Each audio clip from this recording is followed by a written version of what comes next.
Hello everyone, welcome back to online study on. आज हम लेकर के आए हैं लूसेंट सब्जेक्टिव बुक से पेज नंबर 65 से लेकर के 68 तक जो आपको होमवर्क दिया गया था और हमने बताया था कि अब हम लोग का एक नया सब्जेक्ट स्टार्ट हो रहा है जिसमें हम लोग ज्योग्राफी की बात करेंगे। ज्योग्राफी में मैंने जो पेज दिया था 65 से लेकर के 68, अगर आपने अच्छे तरीके से पढ़ा है तो इस वीडियो को एंड तक देखिए और MCQ के साथ यहाँ पे टेस्ट लगाइए और देखिए कितना आप सही कर रहे हैं। जो टॉपिक का नाम क्या था, ब्रह्मांड और सौरमंडल। तो इन सभी से लेकर के हमने कुछ क्वेश्चंस तैयार किया, तो चलिए शुरू करते हैं। फर्स्ट क्वेश्चन कह रहा है कि भूगोल का जनक किसे कहा जाता है। भूगोल का जनक किसे कहते हैं? सही आंसर यहाँ पे बनेगा ऑप्शन डी, हिकेटियस। ठीक है, हिकेटियस ने अपनी पुस्तक जस्ट पीरियड्स अर्थात हम कह सकते हैं कि पृथ्वी का वर्णन, यानी कि जस्ट पीरियड्स का मतलब है अर्थात पृथ्वी का वर्णन में सर्वप्रथम भौगोलिक तत्वों का क्रमबद्ध समावेश किया था और इन्हें ही भूगोल का जनक माना जाता है। ठीक है, चलिए आगे बढ़ते हैं। सेकेंड क्वेश्चन है कि निम्नलिखित में से कौन सा मिलान सही है। कौन सा मिलान यहाँ पे सही तरीके से किया गया, देखिए मैच करिए। वर्तमान भूगोल के जनक के रूप में अलेक्जेंडर वान हम्बोल्ट को जाना जाता है। सेकेंड पॉइंट की व्यवस्थित जो भूगोल के जनक हैं वो किसे माना जाता है? इरेटोस्थनीज को। इरेटोस्थनीज ही हैं जिनको ज्योग्राफी का शब्द का प्रथम प्रस्तावक माना जाता है, ये याद रखना है। विश्व ग्लोब के जो निर्माता हैं मार्टिन बेहम, ये याद रखिएगा मार्टिन बेहम। तो यहाँ पे तीनों के तीनों मिलान बिल्कुल सही है, तो ऑप्शन हम डी को टिक करेंगे। उपरोक्त सभी मिलान सही है, राइट। क्वेश्चन नंबर थर्ड, विश्व मानचित्र के निर्माणकर्ता निम्नलिखित में से कौन है? विश्व मानचित्र के निर्माणकर्ता निम्नलिखित में से कौन है, बताइए। आपने पढ़कर क्या है तो इतना तो आपको याद होगा ही। तो करेक्ट आंसर क्या होना चाहिए? सही answer option C, अनेंजीमेंडर।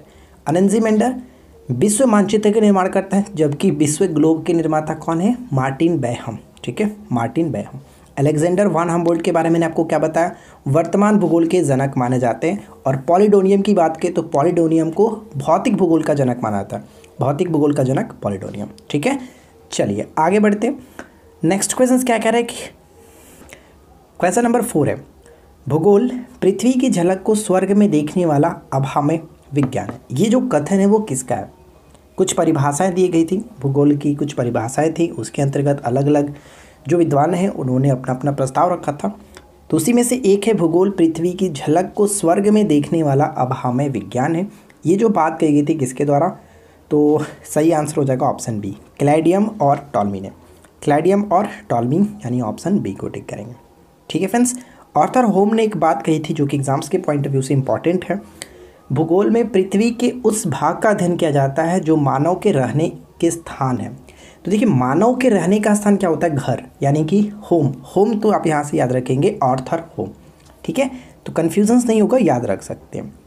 Next one है कि वैज्ञानिकों के अनुसार महाविस्फोट की घटना आज से कितने वर्ष पूर्व हुई थी? यानी जो बिग बैंग घटना घटी थी, बिग बैंग कब घटी थी? वैज्ञानिकों के अनुसार लगभग कितने वर्ष पूर्व हुई थी? तो ये जो घटना हुई थी 13.7 अरब वर्ष पूर्व, 13.7 अरब वर्ष पहले हुई थी। ऑप्शन बी को टिक करेंगे।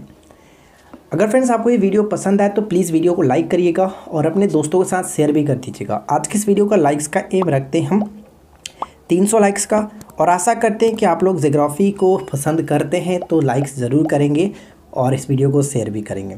साथ ही साथ चैनल को सब्सक्राइब करके रखिए, नोटिफिकेशन बेल आइकन को प्रेस कर लीजिए ताकि आने वाली वीडियो की नोटिफिकेशन आपको मिलती रहे। कल का होमवर्क क्या रहने वाला है हम इसके आगे कुछ बीच में आपको बताएंगे, तो बस हमारे साथ बने रहिए। इसमें आपको बता दूं कि हमारे एप्लीकेशंस पे काफ़ी अच्छा डिस्काउंट चल रहा है। 24 से लेकर के 26 जनवरी तक का ऑफर है जिसमें हर सब्जेक्ट पे, हर कोर्सेज पे डिस्काउंट चल रहा है। अगर आप जो भी कोर्सेज ज्वाइन करना चाहते हैं ज्वाइन कर सकते हैं काफ़ी कम कीमत पर। इस वीडियो के नीचे डिस्क्रिप्शन में हमारे एप्लीकेशंस की लिंक दी गई है, एप्लीकेशंस को डाउनलोड करिए, स्टोर सेक्शन में जाइए और वहाँ पर अपनी पसंद की कोर्सेज को ज्वाइन कर सकते हैं। सबसे खास बात मैं आपको बता दूं कि बिहार एसआई मेंस के जो एग्ज़ाम्स की प्रिपरेशन में लगे हुए हैं, जिनका मार्क्स अच्छा खासा है, उनको लगता है कि उनका मेंस हो जाएगा, तो वह आपने प्रिपरेशन स्टार्ट कर सकते हैं फ्रेंड्स हमारे इस कोर्सेज़ की मदद से, जिसमें आपको 270 से ज़्यादा टॉपिक वाइज नोट्स दिया गया और इसमें अभी भी नोट्स डाला जा रहा है। साथ ही साथ फुल प्रैक्टिस सेट भी आपको प्रोवाइड कराया जाएगा और इसमें टॉपिक वाइज नोट्स दिया गया। 6000 प्लस MCQ दिया गया। जस्ट आपको मिल रहा है 279 रुपये में। इस कोर्स की प्राइस 399 है। अगर आप अभी ज्वाइन करते हैं इस ऑफर पीरियड पे 24 से 26 जनवरी के बीच, जो कि अब कल तक ही आपके पास समय बचा हुआ है, तो आपको 279 में मिल जाएगा, जो कि काफ़ी कम कीमत है। जल्दी से ज्वाइन कर लीजिए और पूरे 1 साल की वैलिडिटी आपको मिलती है, यानी काफ़ी अच्छी तरीके से अपनी प्रिपरेशन कर सकते हैं। अगला क्वेश्चन है कि पलायन वेग की परिभाषा क्या है? प्लायन वेग की परिभाषा क्या है? ऑप्शन बी को टिक करेंगे, ऐसा वेग जिससे चलने पर वस्तु पृथ्वी के गुरुत्वाकर्षण को पार कर जाए। ठीक है, गुरुत्वाकर्षण को पार करके वो पृथ्वी पर वापस नहीं आता, उसी को हम लोग प्लायन वेग के नाम से जानते हैं, यानी ऑप्शन बी करेक्ट होगा। एक कृत्रिम उपग्रह को कक्षा में स्थापित करने के लिए कितना वेग चाहिए? एक कृत्रिम उपग्रह को कक्षा में स्थापित करने के लिए कितना वेग होना चाहिए? देखिए, उतना वेग होना चाहिए कि वो गुरुत्वाकर्षण से बाहर ना जाए, गुरुत्वाकर्षण के अंदर ही रहकर वो कक्षा में स्थापित हो जाए, यानी प्लायन वेग से थोड़ा सा कम होना चाहिए। प्लायन वेग का मान कितना होता है? पृथ्वी के प्लायन वेग का मान 11.2 किलोमीटर प्रति सेकंड। ठीक है, 11.2 किलोमीटर प्रति सेकंड, ये ध्यान रखना। चलिए आगे बढ़ते हैं। अगला क्वेश्चन कि सूर्य का जन्म कब हुआ था? सूर्य का जन्म कब हुआ था? यहाँ पे राइट आंसर बनेगा ऑप्शन ए, यानी कि लगभग 4.6 अरब साल पहले, 4.6 अरब साल पहले सूर्य का जन्म माना जाता है, ये ध्यान रखेंगे।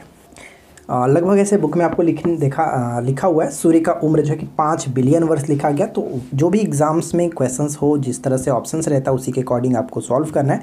तो फिलहाल यहाँ पे आपका सही आंसर होगा 4.6 अरब साल पहले। ठीक है, अगला प्रश्न है कि सूर्य की जो रासायनिक संरचना है इसके अंतर्गत क्या क्या शामिल है, कितने कितने प्रतिशत शामिल है, ये आपको बताना। सूर्य की रासायनिक संरचना के अकॉर्डिंग बात करें तो इसमें हाइड्रोजन का प्रतिशत 71% है, हीलियम की जो मात्रा है वो 26.5%, बाकी अन्य 2.5% तत्व मौजूद है। ठीक है, ये ध्यान रखना है आपको। और सूर्य क्या है? एक प्रकार का गैसीय गोला जिसमें ये सभी चीज़ें मौजूद होता है। सूर्य के केंद्रीय भाग को हम लोग किस नाम से जानते हैं? क्रोड के नाम से जानता है, क्रोड, जिसका तापमान 1.5 × 10⁻7 डिग्री सेल्सियस होता है। जबकि बाहरी सतह का तापमान की बात करें वो कितना होता है? बाहरी सतह का तापमान 6000 डिग्री सेल्सियस, कहीं कहीं 5800 लिखता है, कहीं कहीं 6000 लिखता है। तो इसे आपको ऑप्शंस के अकॉर्डिंग क्लियर करना होता है।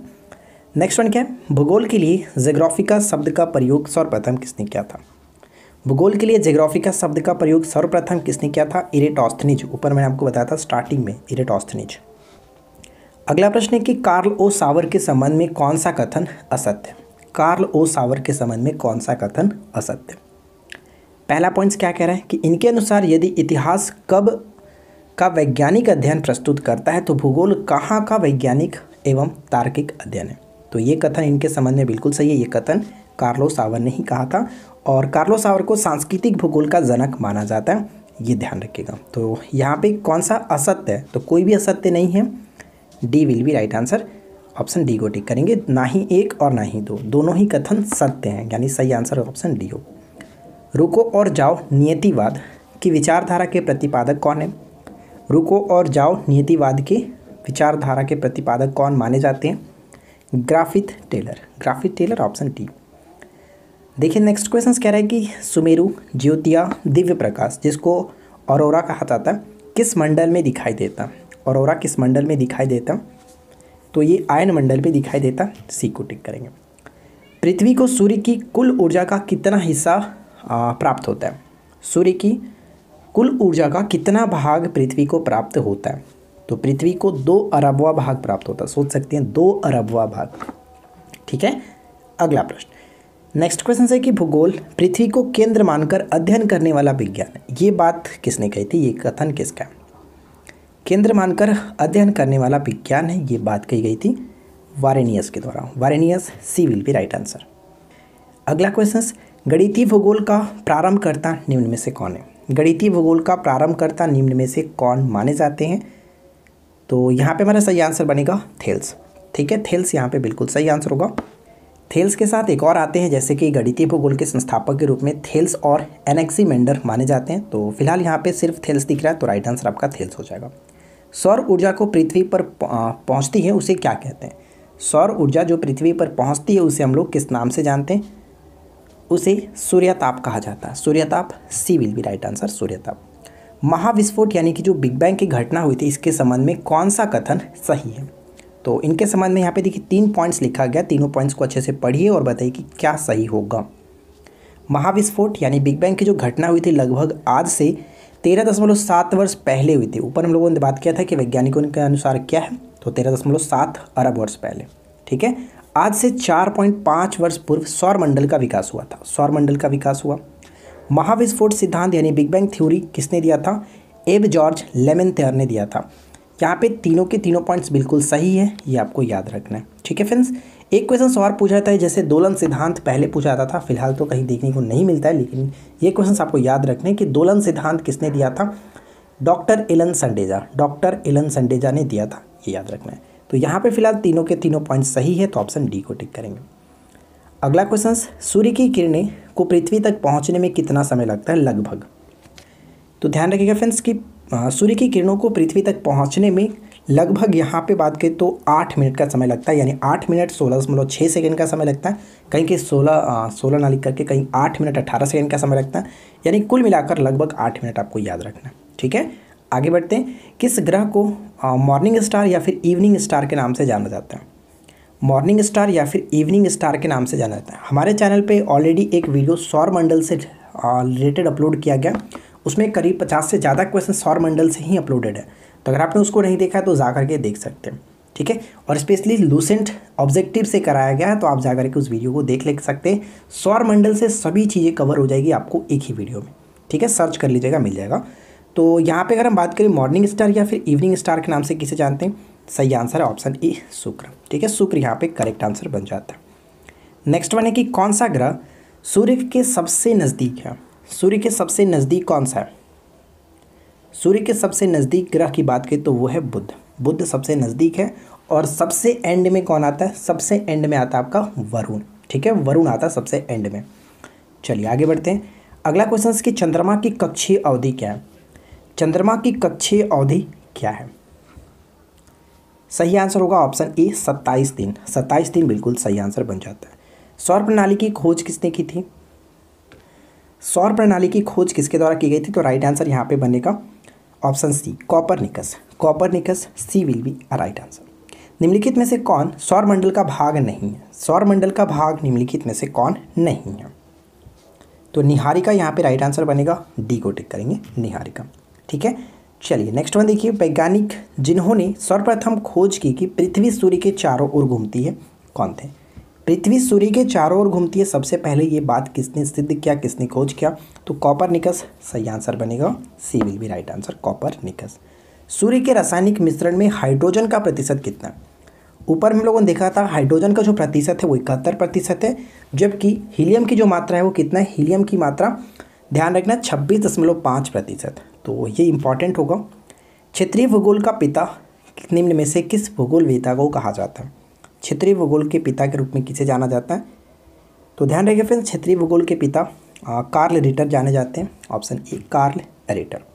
निम्नलिखित में से कौन एक तारा है? कौन एक तारा है? तो सूर्य हमारा एक प्रकार का तारा है, ये ग्रह नहीं होता, ये ध्यान रखिएगा, अक्सर ये क्वेश्चन पूछ लिया जाता है। तो सूर्य एक प्रकार का तारा है। सौर पृष्ठ पर लगभग कितना तापमान होता है? तो देखिए लगभग कितना तापमान होता है, तो ये बाहरी तापमान पूछा जाता है, बाहरी पृष्ठ पर यानी कि बाहरी सतह का तापमान 6000 डिग्री यहाँ पे सेल्सियस बिल्कुल सही आंसर होगा, सी विल बी राइट आंसर।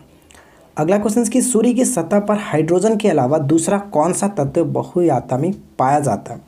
तो पहला तो आपका हाइड्रोजन है, दूसरा आपका हीलियम बनता है, यानी हीलियम 26.5%, ऑप्शन ए। अगला क्वेश्चन क्या है कि निम्न में से कौन सा कथन असत्य? ध्यान से पढ़िए, कौन सा कथन असत्य? पहला पॉइंट कि सूर्य की दीप्तिमान सतह को प्रकाश मंडल कहते हैं। प्रकाश मंडल बिल्कुल सही है, जिसको फोटोस्फीयर कहते हैं।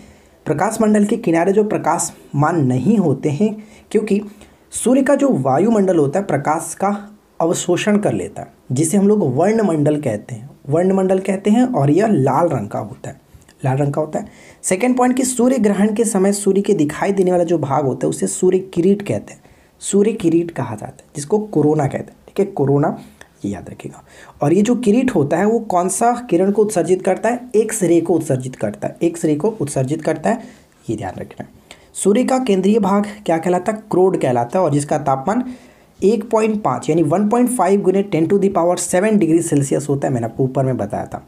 तो यहाँ पे हम कह सकते हैं कि तीनों के तीनों पॉइंट्स बिल्कुल सही है, कोई गलत नहीं है, सभी कथन सही है, ऑप्शन डी बिल्कुल राइट आंसर बनेगा। अगला क्वेश्चन क्या है कि तारे के विभिन्न समूहों के द्वारा बनाई गई विधिक जो आकृतियाँ होती हैं उन्हें हम क्या कहते हैं? उन्हें हम लोग किस नाम से जानते हैं? विभिन्न जो विविध आकृतियाँ बनाई जाती है उसे हम लोग नक्षत्र मंडल कहते हैं, नक्षत्र मंडल, ऑप्शन डी बिल्कुल सही आंसर है। अंतरिक्ष से संबंधित अर्सा मेजर, कहीं कहीं उसको उर्सा मेजर लिखता है, या फिर इस एक और नाम होता है बिग बियर का संबंध किससे है? तो ये एक प्रकार का देखिए आकृति ही बनता है जिसको हम लोग नक्षत्र मंडल कहते हैं। तो सही आंसर हो जाएगा ऑप्शन बी। ठीक है, नक्षत्र मंडल बी करेक्ट है। नेक्स्ट क्वेश्चन है कि निम्नलिखित कथनों पर विचार करिए। यहाँ पे देखिए फर्स्ट और सेकंड 2 पॉइंट्स दिया गया, उसके बाद बताना है कि कौन सा कथन सत्य है। पहला पॉइंट कि पृथ्वी एक ग्रह है तथा यह अपना संपूर्ण प्रकाश एवं ऊष्मा सूर्य से प्राप्त करती है। सूर्य से प्राप्त करता है, बिल्कुल सही है। सेकंड पॉइंट कि पृथ्वी सूर्य से दूरी के हिसाब से चौथा ग्रह और आकार में तीसरा बड़ा ग्रह। देखिए ये पॉइंट गलत है, क्योंकि अगर हम बात करें पृथ्वी को सूर्य की दूरी के अकॉर्डिंग, तो दूरी के क्रम में पृथ्वी जो होता है वो तीसरे नंबर पे होता है, क्योंकि पहले बुध आता है, उसके बाद शुक्र, उसके बाद पृथ्वी आता है। और अगर हम यहाँ पे आकार के अकॉर्डिंग बात करें, आकार में सबसे जो बड़ा है वो क्या है? बृहस्पति है। उसके बाद आपका शनि आता है, अरुण आता है, वरुण आता है, पृथ्वी आता है। यानी पृथ्वी अगर हम देखें तो वो 5वें नंबर पे आएगा। तो यहाँ पे हमारा सेकंड जो पॉइंट है वो गलत है। तो केवल और केवल सही क्या है? कथन एक, यानी केवल एक सही है। अगला क्वेश्चन क्या है कि सूर्य से बढ़ती हुई दूरी के आधार पर ग्रहों का सही क्रम क्या होगा? ग्रहों का सही क्रम यहाँ पे देखिए क्या होगा। मैंने अभी बताया कि सूर्य से पहला जो ग्रह है बुध, उसके बाद शुक्र, तीसरा पृथ्वी और चौथा मंगल। यानी राइट आंसर यहाँ पे हम डी को टिक करके आगे बढ़ेंगे। अगला क्वेश्चन, नीचे दिए गए ग्रहों में से कौन से आंतरिक ग्रह है? कौन से आंतरिक ग्रह? लेकिन उससे पहले हम बात कर लेते हैं कि कल का होमवर्क आपका क्या रहेगा। तो देखिए कल का होमवर्क हम दे रहे हैं, पेज नंबर 69 से लेकर के 72 तक आपको पढ़ना है। 69 से लेकर के 72 तक लूसेंट सब्जेक्टिव बुक से पढ़ करके आपको आना है। ठीक है, चलिए।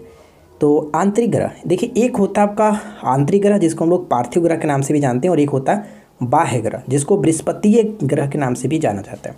तो आंतरिक ग्रह जो होता है बृहस्पति से पहले के जो ग्रह होंगे उनको हम लोग आंतरिक ग्रह कहते हैं, यानी बुध, शुक्र, मंगल। यहाँ पे 3 हो गया। पृथ्वी भी आपका इसी के अंतर्गत आ जाता है, ये ध्यान रखिएगा। तो क्या होगा राइट आंसर? 1, 2, 3 बिल्कुल सही आंसर है, ऑप्शन बी।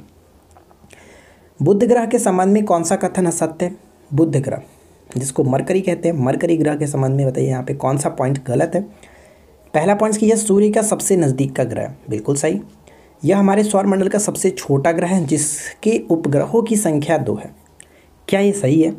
देखिए यहाँ पे आधा तो सही है, क्योंकि ये सौरमंडल का सबसे छोटा ग्रह है, लेकिन इसके उपग्रहों की संख्या 2 है, ये गलत है, क्योंकि इसके उपग्रह है ही नहीं, कोई भी इसका उपग्रह नहीं है। तो ये पॉइंट हमारा गलत हो जाता है। थर्ड पॉइंट कह रहा है कि यह इस ग्रह का अपना चुंबकीय क्षेत्र उपलब्ध है और इस वजह से ये कुछ खास भी होता है, इसका एक विशिष्ट गुण भी माना जाता है, और यह सौरमंडल का सर्वाधिक कक्षीय गति वाला ग्रह। तो यहाँ पे कोई दिक्कत नहीं, इसमें भी कोई दिक्कत नहीं, लेकिन गलत था यहाँ पे, ऑप्शन बी को टिक करेंगे जो कि गलत है।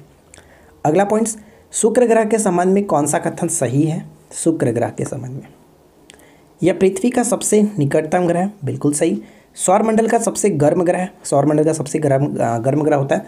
कुछ लोग कहते हैं कि सूर्य के नज़दीक तो बुध है, तो वो क्यों गर्म नहीं हुआ? देखिए फ्रेंड्स, सौरमंडल का सबसे गर्म ग्रह शुक्र को क्यों माना जाता है? क्योंकि इसके जो वातावरण है, इसके जो वायुमंडल है, इसमें CO2 की मात्रा बहुत ही ज़्यादा, CO2 की मात्रा बहुत ज़्यादा, जिस वजह से इसको और ज़्यादा गर्म बना देता है। तो इसलिए ये सौरमंडल का सबसे गर्म ग्रह माना जाता है, ये ध्यान रखना है। और यहाँ पे थर्ड पॉइंट देखिए, थोड़ा सा मिस्टेक है लिखने में, यहाँ पे जो कि होगा, इसे पृथ्वी का भाग्नि ग्रह भी कहते हैं। इसे पृथ्वी का भाग्नि ग्रह भी कहते हैं क्योंकि यह घनत्व, आकार और व्यास में लगभग पृथ्वी के समान है। तो यहाँ पे तीनों के तीनों पॉइंट्स बिल्कुल सही है, तो राइट आंसर बनेगा ऑप्शन डी। ठीक है, ऑप्शन हम डी को टिक करके आगे बढ़ेंगे। चलिए अगला क्वेश्चन बनता है कि सौरमंडल का निर्माण किससे मिलकर के होता है? सौरमंडल का निर्माण किससे मिलकर के होता है? तो सौरमंडल का निर्माण ग्रह, उपग्रह, सूर्य और उल्कापिंड, इन सभी से मिलकर के बनता है, ऑप्शन डी। फोबोस और डिमोस सौरमंडल में किसका उपग्रह है? फोबोस और डिमोस सौरमंडल में किसके उपग्रह हैं? तो सौरमंडल का सबसे छोटा उपग्रह होता है डिमोस, जो कि ये दोनों मंगल के उपग्रह हैं, यानी ऑप्शन बी को टिक करेंगे। नेक्स्ट क्वेश्चन कि ग्रह और उनके उपग्रहों की संख्या के संबंध में कौन सा मिलान जो कि गलत है? कौन सा मिलान यहाँ पे गलत है, आपको ये देखना है। तो हमारे सौरमंडल में सबसे ज़्यादा जो उपग्रहों की संख्या है वो शनि ग्रह का है। शनि ग्रहों के उपग्रहों की संख्या कितना होता है? 82 होता है। पृथ्वी नहीं, यहाँ पे पृथ्वी की बात करें तो पृथ्वी का 1 होता है चंद्रमा। बृहस्पति के चंद्रमा की संख्या कितनी, यानी उपग्रहों की संख्या 79। यहाँ पे मंगल का 2 हो गया, और यूरेनस की जो बात करें ये होता है आपका 27। यूरेनस का मतलब फ्रेंड्स आपको याद रखना है, जो कि अरुण कह सकते हैं, अरुण इसका 27 होता है। तो गलत यहाँ पे क्या था? ऑप्शन ए गलत था। अगला क्वेश्चन, नेक्स्ट क्वेश्चन है कि निम्नलिखित कथनों पर विचार करिए।